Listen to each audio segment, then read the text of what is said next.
Stephanie was like acting really weird when Drew brought up like the third party co-signer companies, and she was like just super weird about it and like shut it down and blah blah blah.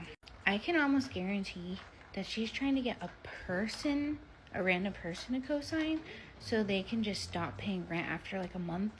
Hey, you guys, I need you to sit down, sip your water, maybe tighten your wig a little because what I'm about to say, it genuinely feels like watching someone speedrun their own downfall in real time. I'm talking full chaos mode. At first, it actually looked like things were finally moving in the right direction. They were one signature away from escaping that cramped, dusty motel room that has seen more late night chaos than a college dorm. One co-signer away from stepping into a real home with actual bedrooms, doors that close, air that moves, oxygen that isn't fried in pork belly grease. Basic human upgrades. But somehow, right when the universe handed them a tiny little exit door, Stephanie looked at that exit, looked at freedom, looked at breathable air and said, no thanks. Instead of grabbing the chance to escape the coughing, the chaos, the midnight bathroom voiceovers echoing off motel tiles like a ghost audition, Stephanie did the most Stephanie thing imaginable. She doubled down. Like she got comfortable, emotionally comfortable, spiritually comfortable. She settled into that motel like it was a 5-star resort and not a one-room jam incubator that is literally one cough away from being declared a public health threat.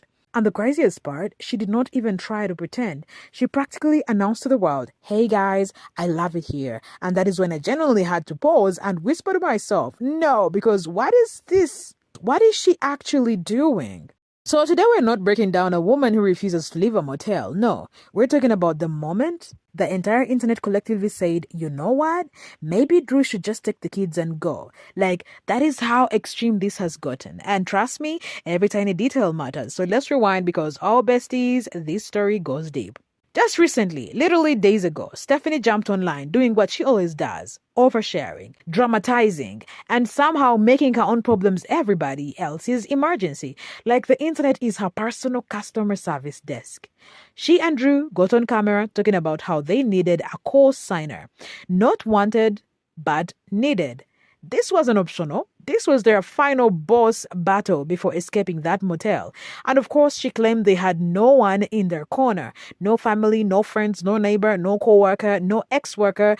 Like, not even a cousin she hasn't spoken to since 2014. Nobody. So naturally, she asked the internet, a stranger, a random human being with functioning credit and nothing to lose except their entire financial future. And if that wasn't wild enough, they actually went live. And a whole live dedicated to Drew. Dry begging, and when I say dry begging, I mean Sahara Desert, lips cracking, hope fading dry. The man looked exhausted, like he hadn't slept since the motel opened. He looked one unstable Wi-Fi signal away from fully glitching and logging off life.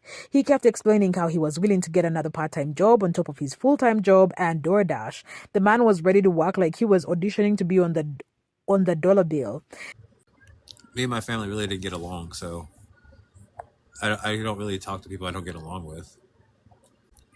Yeah, we're looking online at co-signing companies, see if there's anything we can find. I never tried to steal my dad's ring. I didn't know what my dad's ring was. I never tried to steal anything of my dad's. Co-sign, is it insurance and lead? I saw insurance and lead. No, people say a lot of things. That's the thing. I wasn't around my dad. I moved out at 18. My sister said things. My dad called me because of certain things, but I'm not gonna jump down that road. This is not what this live is about. Or this is seeing if anybody can help us, if that's a thing. If not, I'm just here to chat. I'm really not doing anything right now. It's my night off, so I'm kind of just chilling here and cleaning. But Stephanie, her energy was completely different. Every time Drew tried to think like a grown adult, like someone who actually wanted to move forward, she shut it down so fast. I thought her mature button was struck. The chat was literally feeding them real solutions. Try co-signing companies. And these aren't shady companies. These are legit companies. companies that exist to do exactly this. Companies that will absolutely drug you by your credit score if you try to play them. Drew was actually considering it. He really sat there like, yeah, maybe that could work. And before he even finished that though, Stephanie jumped in like a referee blowing the whistle. No, that option isn't guaranteed. The way she said it, you'd think the word guaranteed personally insulted her family. And here's where everything shifts. Co-signing companies don't play. If you miss a payment, they are calling, emailing, pulling up, sending smoke signals, whatever it takes. A random stranger, though? That's crazy. They take the heat, they take the financial bruises. Stephanie doesn't. So when she said the option isn't guaranteed, what she really meant was the option will hold me accountable, and absolutely not. I'm allergic to accountability. Meanwhile, Drew is in the background glowing with false hope, like he's already grilling on the imaginary patio of this imaginary background. He was talking about that 3-bedroom, 2-bathroom house, like he had already moved in and picked out curtains. He was ready. He was mentally unpacking boxes. And Stephanie, her whole aura was giving, but why leave when I can stay exactly where I am? Why fix what I don't want to fix? And then, because she always has to prove a point, she proved it. Okay, maybe unpopular opinion, but Drew Jenkins should go get himself a co-signer for this place, pack him, Deshawn, Atlas, and the baby, and leave. I used to be a firm believer that Drew was the one holding them all back, which I still do believe, but I've also started to come to the conclusion that it's actually Stephanie who fucks them over and holds them back. And yes, even though it was Court that kind of got the gears moving, Drew is the only one who has a job. And it seems like any kind of sense these days. He spills a lot of shade and a lot of truth on his lives. And in his live last night, he's like, I'll go get a second job. I'll sell this PlayStation. I want to get into this place. And I mean, he had things made for him and Deshawn before Stephanie even got in the picture. Stephanie makes all this money, so much money on social media, then her, Addie, and Bella can go get a place. She's a married woman who does nothing but scrub the walls and talk shit online. Drew should just go get a spot. A little 2-bedroom spot for him, Deshawn, and the little ones. That's my opinion. And let me just say, I'm saying this because not only is she an unfit mother, but she's comfortable in that motel. She's comfortable there. You can clearly tell that Drew is not. He's not happy in the situation. And he wants to move forward. He wants to progress. Stephanie, not so much. She's an unfit mother, an unfit just person in general. Like I said, she's married. They're on government assistance, so I don't see why the 2 little ones can't get put into a daycare while Stephanie works to better their situation, but she just won't. She won't. And I feel like Drew would. I feel like Drew would figure it out for the little ones, Deshawn in school, and then he would work. Stephanie wouldn't. She's a bum. Right after their co-signer attempt fell apart and the whole dream house fantasy popped like a cheap balloon, Stephanie got online and posted very proudly, might I add, this long emotional monologue about how much she loves the motel room, not tolerates, not pushes through, no, but loves. Like she's living in a cozy holiday cabin and not a one-room hotbox of recycled jams and bad decisions. And then she gives us this masterpiece. One thing I like about this one room with all my babies, I get an idea of what my day is going to be like based on how the kids all sleep. For example, I'm in for it this morning because last night the 3 older kids were coughing in their sleep. Looks like another round of chest colds is hitting us. I love the idea of naturopathic approaches to help my kids through flu season, but they all can't stand the taste of a lot of teas or tinctures. And this is exactly why I said what I said yesterday about Drew needing to just pack up and leave. I told y'all this bitch is so comfortable in this fucking motel. This is what she just posted. One thing I like about being in this room with all my babies, I get an idea of what my day is going to be like based on how all the kids sleep. For example, I'm in it for this morning because last night the 3 older kids were coughing in their sleep. Looks like another round of chest colds is hitting us. Probably because they're in a dingy tweaker motel. I love the idea of naturopathic approach to help my kids through flu season, but they all can't stand the taste of a lot of teas or tinctures. Bitch, they're on Medicaid. If you don't just go fucking take them to the doctor. But this is what I'm talking about. She loves that motel so goddamn much. She doesn't want to leave. She doesn't want to leave. She doesn't want to leave it. She loves the control that she has and sitting in that one room. And the fact that those kids are all in there sick with a chest cold because they're all in one swamp ass room. And she wants to do teas and tinctures. Give me a fucking break. One room. She is in one room with 5 kids. I have 5 kids, and when we go on vacations and we're in one hotel room, I feel crazy. I just want to get out of there. Wow. I couldn't imagine living like that. My kids love their space. I love my space. And when we're in a hotel, I feel like a fucking psycho. And the fact that she loves it so much. Now, I need all of us to pause because she really sat there typing this out like it was inspirational. She called the coughing an advantage, a perk, a cute little morning update, a reason she likes having all her kids packed into one room like they're auditioning for a commercial about shared jams. Let's break this delusion down because the math is completely refusing to math. You do not need to sleep in the same room as your kids to hear them cough. Mothers in 2-story houses hear everything. They hear their kids blink too loud. But Stephanie wants us to believe that she's unlocked some special parental superpower by forcing everyone to breathe the exact same stale and circulated air.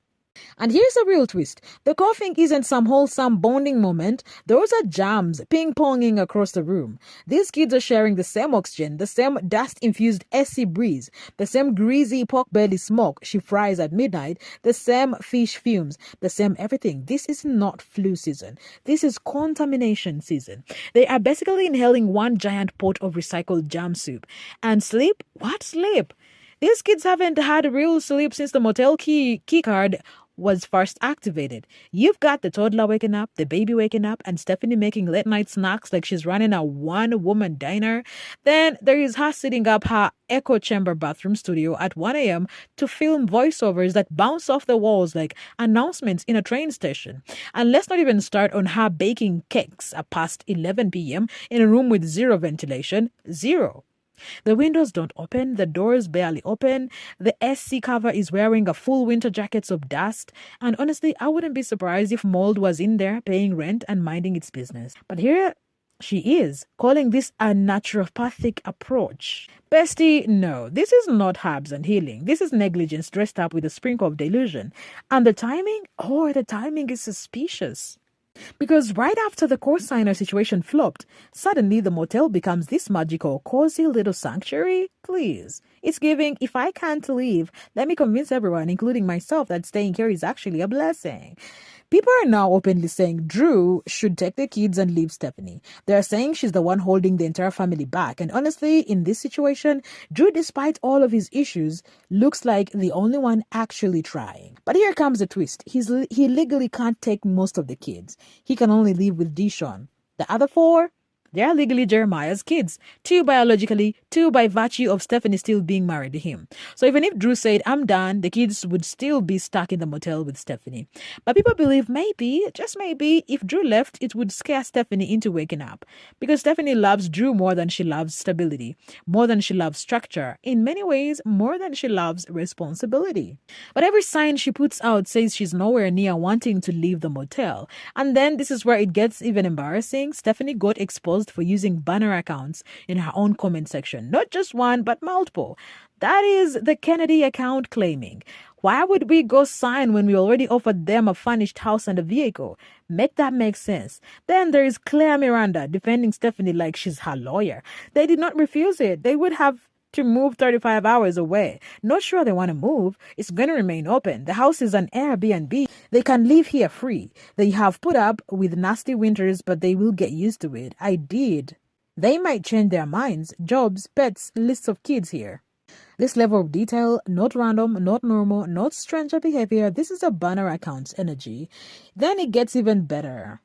The same banner style accounts also argue with commenters using identical wording 24/7, 365, copying each other with the same punctuation. Even the infamous Dr. Nick and Dr. Joshua account, long suspected to be Stephanie's, copy and pasted the exact same comment elsewhere. She did not even try to hide it. She argued with the audience using her own fake accounts, congratulating herself, defending herself, and calling commenters trolls. The Janica account jumps in. Trolls, boo-boo, it's hate, OMG, the time, keeping kids up? Yet they forget they have kids as they stalk 24/7, 365. Keep going, Steph. The cake looks delicious. And then the Claire Miranda account reacts to Kennedy's post. They're all interacting with each other like a small army, except the entire army is her. She has more dedication replying to trolls than she has dedication to getting her kids out of homelessness. And here's where it really hits you, because these kids, these little humans who did not ask for any of this chaos, they deserve so much better than the circus they are trapped in right now. They deserve sleep, real sleep, not the kind where you're drifting off and suddenly someone's trying to fish. Someone is frying fish or filming a voiceover from the bathroom like they're auditioning for an echo chamber orchestra.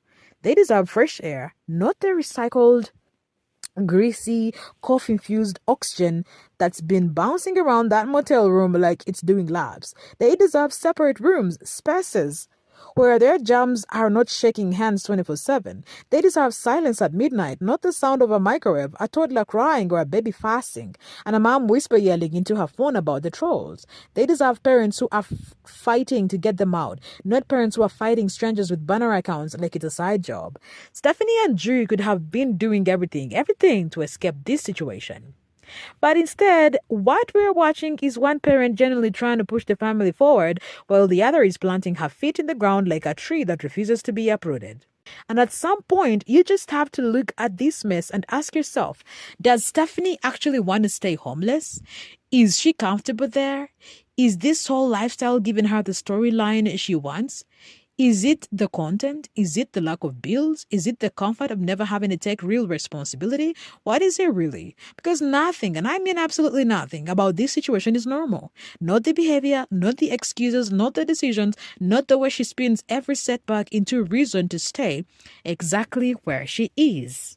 So now we're left with the final painful question. Is Stephanie keeping her family in homelessness on purpose?